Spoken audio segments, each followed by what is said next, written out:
নমস্কার বন্ধুরা, শুভ সকাল। কে কেমন আছো? ভালো আছো? আমরাও ভালো আছি। যাই হোক, আজকে তো সোমবার, তোমরা জানোই। তা আজকে কিছু রান্না করিনি। এই দেখো, বাঁধাকপি করেছি, আলু শিম মাখা করেছি, এটা আমরা খাবো। আমার কর্তা যদি খায় খাবে।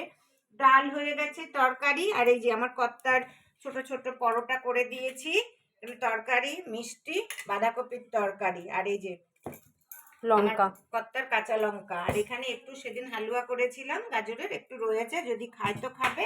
আর চাটনি, এই দেখো চাটনি, আমের চাটনি বানিয়েছি। দেখো, আমের চাটনি, আমাদের ঘরে তো আমের চাটনিটাই বেশি খাওয়া হয়। আমার মেয়ে বলে এখনো আম পাওয়া যায়? হ্যাঁ, পাওয়া যাবে না কেন। দেখো, এই হলো আজকে আমাদের সকালের জল খাবার, বা আমার কর্তার দুপুরেরও খাবার। তা আমরা এখন আবার যাব আরেক জায়গায়। আমার ভাইয়ের শ্বশুর, জেঠা শ্বশুর মারা গেছে, সেখানে যাব আমি আর মেয়ে। বুঝলে তো, মানে এই চলছে, আজকে এই নেমন্তন্ন, কালকে ওই নেমন্তন্ন, এই চলছে। আর কি করব বলো।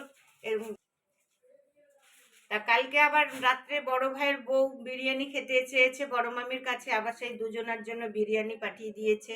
আমরা আবার খেলাম। আবার রাত্রে জিজ্ঞাসা করছে আমার শাঙ্কুমণি যে তোমাদের কেমন লাগলো বিরিয়ানিটা। ভালোই। আমার শাঙ্কুমণি আর আমার ফটোটা দেখেছো তোমরা? আমি ফেসবুকে ছেড়েছি, কেমন লাগলো বলবে। হ্যাঁ, আমার শাঙ্কুমণির সঙ্গে। ঠিক আছে, তাহলে রাখছি। কে কে খাবে? রুটি, বাঁধাকপির তরকারি, মিষ্টি, চলে আসো কাঁচা লঙ্কা দিয়ে। তাহলে এই বলে আজকে রাখছি। তাহলে তোমরা লাইক করবে, শেয়ার করবে, আর আমার চ্যানেলকে অতি অবশ্যই সাবস্ক্রাইব করবে। ঠিক আছে বন্ধুরা? আর অনেকেই ভালো ভালো কমেন্টস করছো, আমিও তোমাদের পাশে আছি। ঠিক আছে বন্ধুরা? হয়তো আমার তোমাদের উত্তরগুলো দিতে দেরি হয়, কিন্তু আমরা দিয়ে দেই আমি এক এক সময়। ঠিক আছে, তাহলে রাখি। ভালো থাকবে, সুস্থ থাকবে।